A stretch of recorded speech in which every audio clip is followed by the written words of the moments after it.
जब इन दोनों को जहां वाइस कैप्टन बनाने की बात आई तो सेलेक्टर्स ने कहा इंडिया का वो चीट कोड है आईपीएल में बहुत अच्छा किया, बट कंपैरिजन अगर यशस्वी जायसवाल से करें सब क्लियर हो जाएगा कौन सा मैच कब है, कहां है, किससे है, क्यों है, कितने मैच खेलेगा इंडिया। जैसा कि आप सबको पता होगा इंडिया का स्क्वाड अनाउंस हो चुका था, पर असली मसाला है प्लेइंग 11 के अंदर, क्योंकि ये सिर्फ एक टीम नहीं है, ये एक कहानी है जिसमें ग्लैमर भी है, गैम्बल भी और ट्विटर पर जस्टिस सैमसन का धूम भी। और बात करेंगे इंडिया आखिर कितने मैच खेलेगा, कब खेलेगा और फाइनल तक इंडिया को क्या क्या करना होगा। आज सब कुछ पता चल जाएगा तुमको।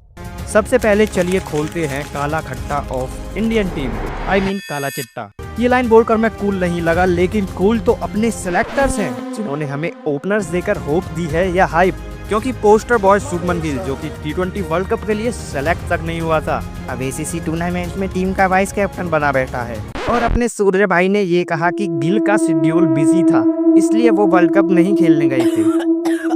900 रन करने के बावजूद अगर टीम में नाम नहीं आता है तो फिर तो एक ही चीज कह सकता हूँ, लेकिन गिल भाई वो आपका शेड्यूल, खैर इतना बुरा भी मत सोचो, क्योंकि भाई को अब इंडिया को रिप्रेजेंट करना है इन ऑल 3 फॉर्मेट्स, तो शायद इसीलिए यशस्वी जायसवाल को रिजर्व में रखा है। But favouritism always kills talent, ये तो मानना पड़ेगा। अगेन मैं ये नहीं कह रहा यार कि गिल टैलेंटेड नहीं है, he is the only one who Knox the door.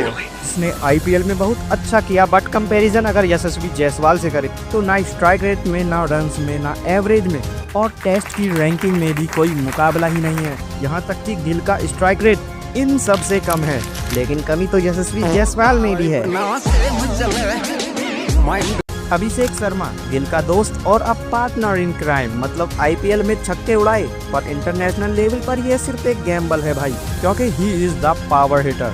अगर चल गया तो अपने दम पर मैच जिता सकता है, अगर नहीं चला तो 9 रन। और इन भाई साहब को टीम में रखने का रीजन पता है क्या दिया? He can also ball. अगर बॉलिंग करानी ही थी तो श्रेयस अय्यर में क्या कमी थी भाई? बॉलिंग तो तुम यार रिंकू सिंह, सूर्य कुमार और श्रेयस अय्यर से भी करा सकते थे। मतलब भाई जो बंदा आईपीएल विनिंग कैप्टन रह चुका है अंडर जीजी कोचिंग, और इस साल फाइनल तक लेकर गया अपनी टीम को, जिसका स्ट्राइक रेट बेस्ट पीक पर था, एंकर का रोल निभा सकता था, मैच फिनिश तक कर सकता था, लेकिन सेलेक्टर्स की जी मस्ती देखो, एक्सपेरिमेंट करना है भाई को। अब आगे बढ़ते हैं मिडिल ऑर्डर मायम की तरफ, जिसमें सब सॉर्टेड है पर मसाला मिडिल ऑर्डर में ही ज्यादा है।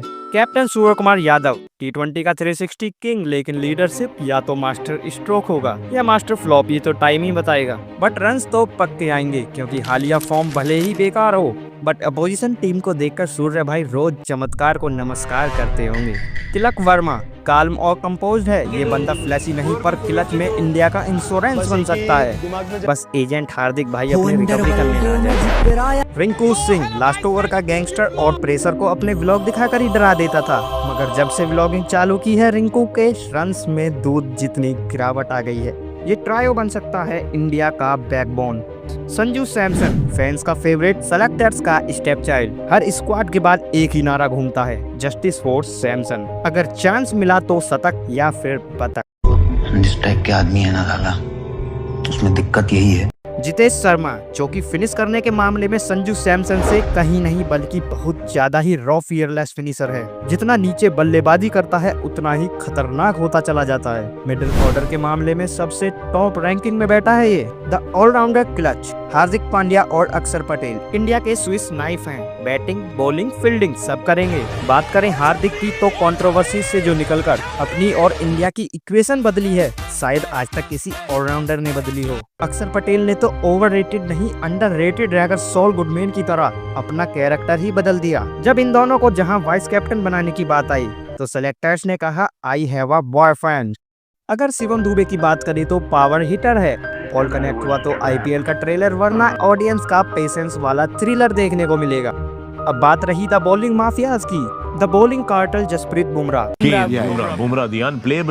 का वो चीट कोड है जिसे मैच पलटने में उतना ही समय लगता है जितना किसी लड़की को तुम्हें रिजेक्ट करने में। अगर तुमने यार इस छोटी सी बात को पर्सनल नहीं लिया तो धन्यवाद, लेकिन पर्सनल तो कोच साहब ने हर्षित राणा को ले रखा है, क्योंकि सिर्फ T20 में एक मैच खेलने के बाद भी सिलेक्ट होना और इसके पीछे सबको पता होना कि गौती भाई ने ना जाने कितने मैच खेले हैं हर्षित राणा के साथ, बस वही जानते हैं। और हर्षदीप सिंह को तो टीम में होना ही था और न्यू कुलचा है ही अपने स्लॉट को संभालने के लिए, तो बॉलिंग ऐसी है जैसे सिद्धू पाजी की कमेंट्री। ये तो कुछ मैच नहीं हुआ, लेकिन मैच तो इंडिया के एशिया कप में फिक्स हो चुके हैं। तुमको आज सब क्लियर हो जाएगा कौन सा मैच कब है, कहाँ है, किससे है, क्यों है, कितने मैच खेलेगा इंडिया, आज सब क्लियर है तुमको। तो बात करें ग्रुप स्टेज की, तो इंडिया खेलेगा 3 मैचेस। 10 सितंबर को इंडिया वर्सेस यूएई जो कि दुबई में होगा। 14 तारीख को सबसे बड़ा clash India versus Pakistan again Dubai में। फिर 19 तारीख को अबू धाबी में होगा इंडिया वर्सेस ओमान। अब यहाँ से मान के चलो इंडिया तीनों मैच जीत लेता है, जो कि इजी विन होगी।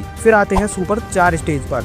अब इंडिया मानो ग्रुप ए में नंबर 1 निकलता है और नंबर 2 पर पाकिस्तान, और ग्रुप बी में मानो अफगानिस्तान नंबर 1 निकला और नंबर 2 पर श्रीलंका। फिर सुपर 4 में एकदम धमाका होगा। 21 सितंबर को फिर से इंडिया वर्सेस पाकिस्तान, 24 सितंबर को इंडिया वर्सेस अफगानिस्तान, 26 सितंबर को इंडिया वर्सेस श्रीलंका, यानी तीनों back to back high voltage matches. यहाँ से ये डिसाइड होगा कि टॉप 2 फाइनल टीम कौन है। फिर होगा 28 सितंबर को दुबई एशिया कप का महाफाइनल। अगर इंडिया फाइनल खेलती है, जो कि खेलेगी, तो टोटल नंबर ऑफ मैचेस होंगे इन एशिया कप वो है 7। हाला फोड़ा रीजन तो है, बट रीजन तो ये भी है कि पाकिस्तान का मैच कौन कौन नहीं देखेगा। कमेंट बॉक्स खुला है यार, बता दो उसमें जाके। So this is my first long video. अगर कंटेंट अच्छा लगा हो तो सब्सक्राइब करना, वरना सब्सक्राइब करके घंटा तो गौती भाई ने राणा का भी बजा रखा है।